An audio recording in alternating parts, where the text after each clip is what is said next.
Hey, Pete. Hey. You ever played jazz in Bozeman, Montana? I haven't, but I played it in Missoula, Montana. One up on me.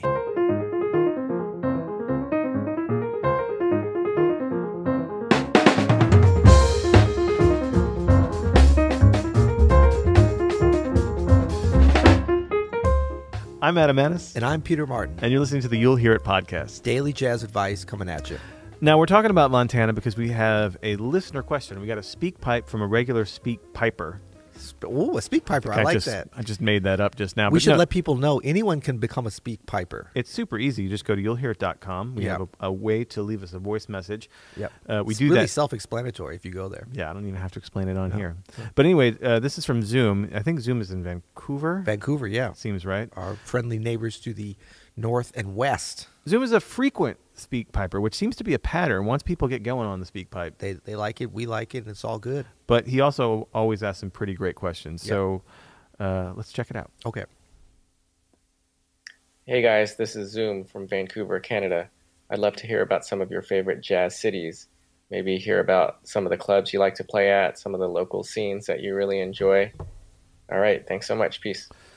So I've not played in Missoula, but it doesn't seem like it would be a huge jazz city up there. No, I did. I believe I was at the gig at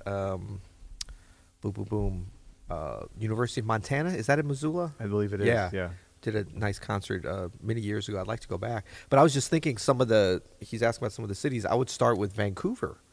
Great city. Just because he's from Vancouver. That's right. And that's... I'm trying to think of... Yeah, I've actually played there even outside of the Jazz Festival. But the Vancouver Jazz Festival is one of the great, great festivals. It's spread out over several days or maybe even several weeks, I'm thinking now. Different venues and just a wonderful audience. A bunch of really great venues from clubs to concert halls. Good local outdoor, scene. Good local scene. I believe some good musicians from Vancouver. Seamus Blake from Vancouver. Yeah. And a good infrastructure there of folks to stay. Of course, a bunch of them go to New York, but that's a great place. I love Vancouver, and then also up there, Victoria, which is I believe Vancouver Island. Yeah. Just a short ferry or helicopter or airplane ride away. Has a wonderful jazz festival there and a beautiful concert hall there, and just one of the prettiest places on the planet. On top of that, if we're in Canada, we might as well mention both Montreal and Toronto. Yes. Both have killing scenes. Yes. Montreal is popping off right now. A lot of musicians from New York are relocating to Montreal because really. Oh man, yeah, nice. There's some good folks moving there to be a part of it. There's a lot of art, obviously, and a lot of good food. Yeah. But also some really, really good music. So I would put Montreal up there for sure. Yeah. I mean, I think that, great music scenes, they almost always are part of great cultural scenes. Absolutely. Great jazz scenes. It's very rare you're going to see that sort of on its own, like a great jazz scene with no food, no food, art, and other kind of music and everything. And it's such an interesting thing, and it's such a delicate balance. It's amazing. I think how many great scenes there are. I mean, I've been in, a lot of places. To me, there's more interesting scenes than there. Well, now granted, I'm not normally going to a place to play music if they don't have a scene because there isn't the interest. So I'm sure there's plenty of those. But I mean, there's so many great scenes, and when people ask, "Oh, where did you play?" and then you tell them, "Really? Do they have?" And they're always surprised at the number of places and the variety of them where there is an audience for this music. Okay, I'm gonna force your hand here. Okay, top 3 favorite cities to play jazz. Jazz. Ugh, that's a tough one. I mean, because the favorite, what makes it the favorite? I guess it becomes very much at that point, really during the gig. So for me, it's kind of about the audience. Yeah.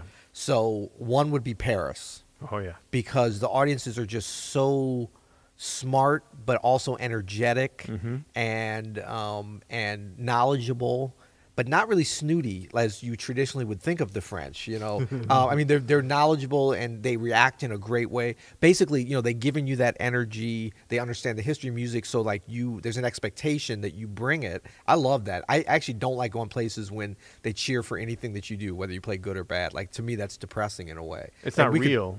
Right, we could make a list of our most unfavorite jazz audiences, but I think Paris is just that's one. Okay, and then and this is in no particular order, of course, New York. It's got to be New York because that's the same kind of thing. I mean, that's probably the pinnacle of just intelligent, energetic, hip audiences. Absolutely, yeah. I mean, where it's just like they're so hip there, they're hipper than you. Right. Like you got to come up to their level. Yeah.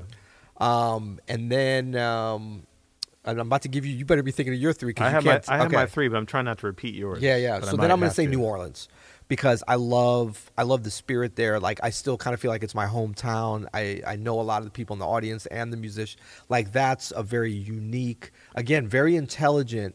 I mean, we come across as being very ignorant, actually, from New Orleans, but don't get it twisted. We really know our music. We know our culture. Like it's a very organically cultured place. Yeah. With the music, it's very raw, but in all the right ways. So. All right, my number one. I'm just gonna go New York because I don't know how you could leave that. I just off. said you couldn't steal any. Well, I'm gonna steal that one. It's too important. No, but it is. I didn't leave it off. What are you talking about? No, I mean I'm gonna steal it. I'm gonna hijack it. But it's so important that it's worth it because it's like it is one of the most incredible places to be and play music, and you're just surrounded by it. It's the city so nice. They named it twice. Come on, man. Twice. It's so important to the music, and you feel that when you're there. Yeah. You feel jazz when you're there. It's great. If you can make it there, you can make it anywhere. That's what they say. For my number two, though, I'm gonna go with Philadelphia. Ooh, little Philly in the house. Can be a tough crowd. They've got good music there, and they either love you or they shoot you. But when you get them, when you get them on your side, yeah, that's fun.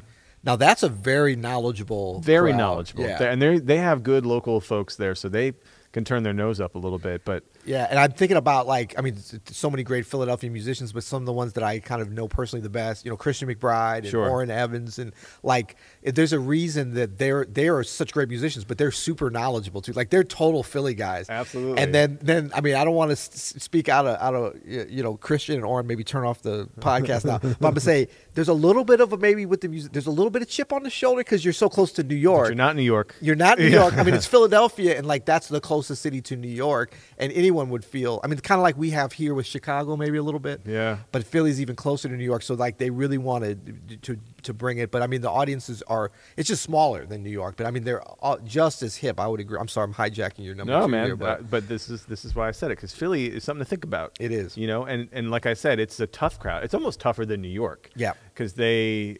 can tell you when they don't like it. Right. So if you get them, you got them. Well, I always think about a lot of these places, they're the sports crowd and the music crowd, sometimes they're similar. And I remember Christian telling me about, what was it, Veterans Stadium? That's so many great Philly fan stories. Somebody was killed at a football game and they didn't find, no one even took his body for 4 days or something crazy. Love it. It can be rough, man. Go Eagles. Yeah. So my number three, and because thinking about the audiences, but is Tokyo because it's just a great place to. I mean, first of all, it's an amazing city. Yeah, the energy. It's a great jazz town. Great jazz. A lot of good music going on, and the audiences there are so knowledgeable and do their research. They'll bring your CD and be very excited to see you, and always feel like home there, even though it's so far away from home. Right. Well, I'm glad that because your first two, you were within about 100 miles of each other, and we're talking worldwide, so that was good. You went about 10,000 miles away. Yeah. Those are great. Yeah. Cool. Well, Zoom, thanks for the question. You know, we've kind of done this a couple times, this sort of where are the best scenes, where are the best cities, but it was good to kind of pin it down to maybe our top three at the moment. I wonder if we could, just as a little bonus here, is there one we could each pick, or maybe we collectively, one place that's not as expected? I mean, Philly was a little bit, but I mean, that's still a major metropolitan area. Is there one kind of city anywhere, in the country or the world that's kind of an unexpected hip music destination? I'm gonna put my hat in for Kansas City across the state here. So first of all, kind of birthplace of jazz, but I hear one of the very important in the history of jazz. Yeah, they've got some amazing young. I mean, I say young, they're like my age, but some really incredible local players.